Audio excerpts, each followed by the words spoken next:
Yung isa sa mga NBA legend or superstar pa rin naman dati na sinasabing pinakamalas sa history, si Chris Paul. Siya yung player dati na ginawang contender yung New Orleans Hornets na ngayon Pelicans na. Third season pa lang niya, MVP candidate na si Chris Paul. Tinalo lang siya noong 2008 ni Kobe.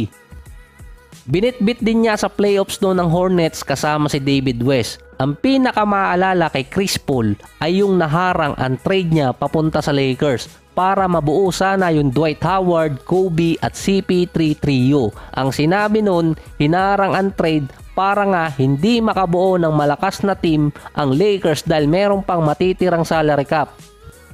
Ang sinabi pa noon ni Gilbert Arenas, isinama siya sa trade package na yon para nga makuha ng Lakers si Dwight Howard. Ito yung prior ng 2013 season. Yung kay Chris Paul kasi 2012.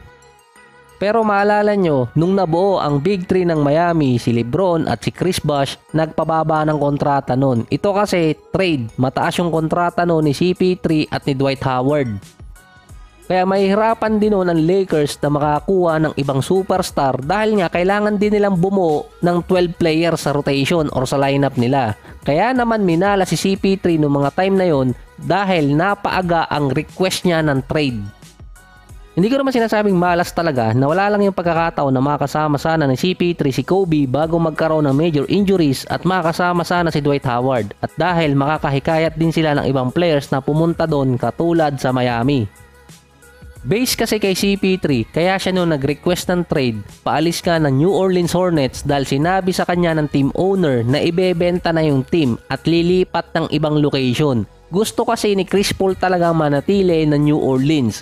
Mula December 2010 hanggang April 2012, ang nag-handle ng New Orleans ay ang NBA mismo. Si Commissioner David Stern ang tumayong governor ng team.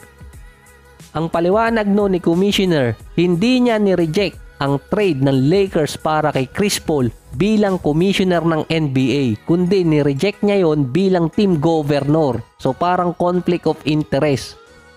So minala si Chris Paul by choice dahil tiniming niya na dalawa yung power ni commissioner. Yung isa bilang commissioner mismo at yung pangalawa team governor ng team. May right si David Stern na i-reject ang trade kay CP3 papuntang Lakers bilang executive. Mismong galing na rin kay Jeanie Buss na hindi ni-reject ni David Stern bilang commissioner yung trade kundi bilang team executive. Sinabi din doon na biglang nakipag-usap kasi yung GM ng Hornets sa Lakers nang hindi alam ni David Stern. Ang malas doon ni CP3, ito yung tumugma siguro sa sinabi ni Gilbert Arenas nang tinawagan si Commissioner, andun siya sa meeting ng Board of Governors at ng NBA office dahil yon sa NBA lockout.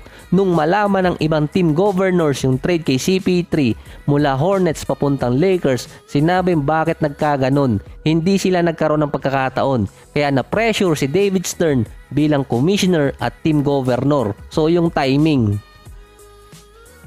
Sinabi rin naman ni Commissioner David Stern na gusto nilang i-keep noon si CP3 para sa future ng team para nga mabenta nila. Ang ginawa naman dito, sumingit yung Clippers at binigay yung mga players gaya ni Eric Gordon, Chris Kaman, Al Farouq Aminu at 2012 first round pick para naman makuha si Austin Rivers nung 2012 NBA draft kapalit ni CP3.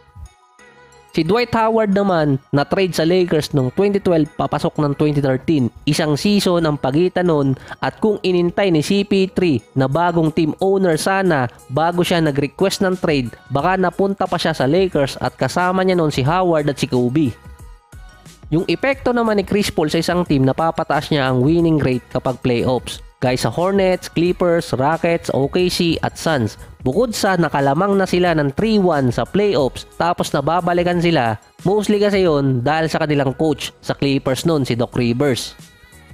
Pero si Chris Paul may sariling record na hindi kasama si Doc Rivers. Si CP3 ang unang player sa history ang nagkaroon ng 5 talo sa playoffs na kapag nakalamang na siya ng 2-0. Ang malas pa doon, magkaka-injury si CP3 kapag nasa critical spot na ng playoffs, kaya nababalikan sila.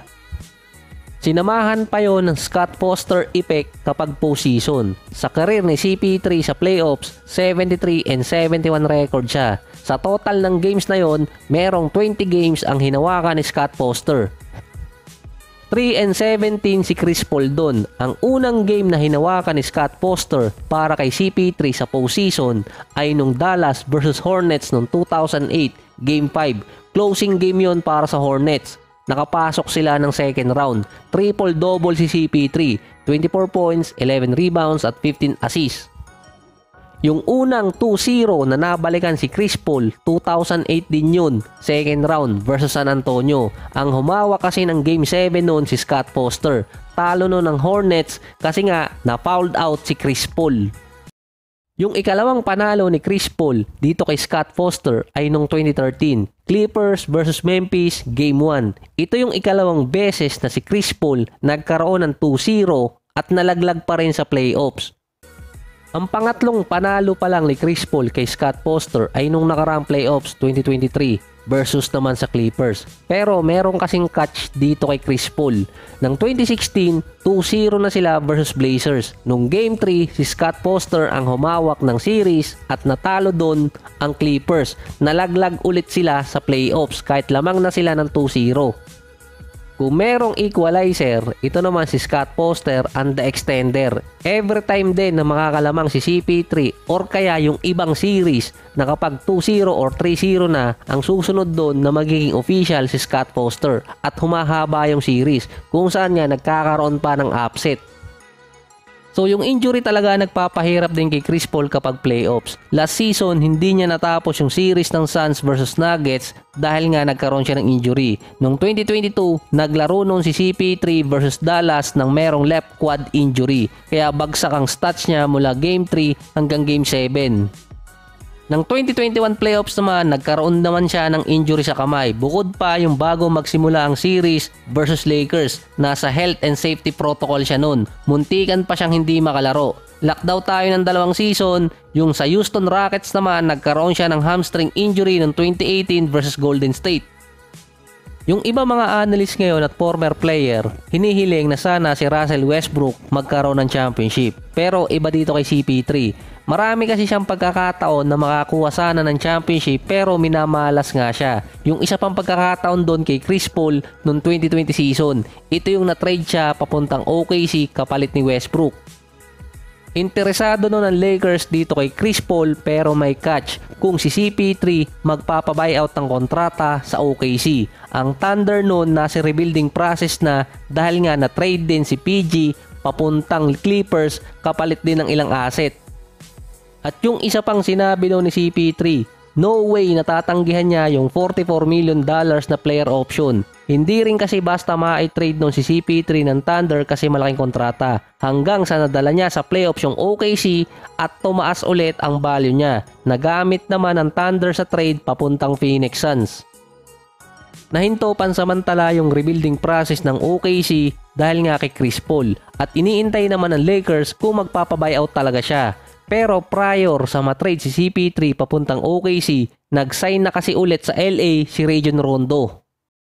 So sa ngayon, nandito sa Golden State itong si Chris Paul at hindi alam kung makakakuha ng championship bago mag-retire dahil nga going 39 years old na rin siya.